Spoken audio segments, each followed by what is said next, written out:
The unrest across the Middle East is part of the reason for the rising prices. So what happened to America's quest for energy independence? Where does it stand, and what would it take for us to drive prices down? We asked Bianna Golodriga to find out. Every U.S. president for the last 40 years has issued the same ultimatum. We will finally end our dependence on oil from the Middle East. End America's excessive dependence on foreign oil. So how much have we cut our dependence on foreign oil? Turns out we haven't. In fact, we rely even more on it. In 1973, the U.S. produced 64% of all the oil it consumed, while importing the rest from foreign sources, half of that from OPEC. In 2010, 61% of the oil we consume came from overseas, while our piece of the pie shrank to less than 40%.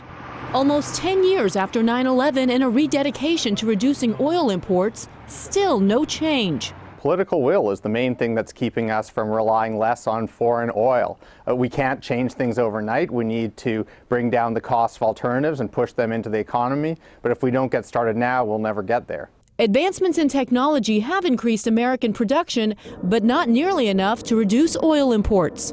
The increase in U.S. domestic production is certainly a positive sign. It can't close the gap all by itself. And on the consumer side, hybrid and electric cars are a viable alternative to their gas-guzzling counterparts, but they represent less than 3% of the car market.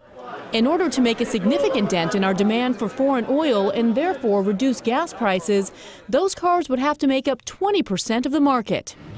Not there yet. So is there anything we can all do to bring the price down? Diane, two simple words: lifestyle adjustment. If you look back to the last time that we saw this huge spike in gas prices in 2008, Americans cut back driving by some 3.8 billion miles. That eventually brought down the price of gasoline by 44%. And I mean eventually, though. This took over a year. So we're not talking months or even weeks here. It's going to be a lot longer. So don't expect immediate results, even if you scale back. No. Thank you, Bianna.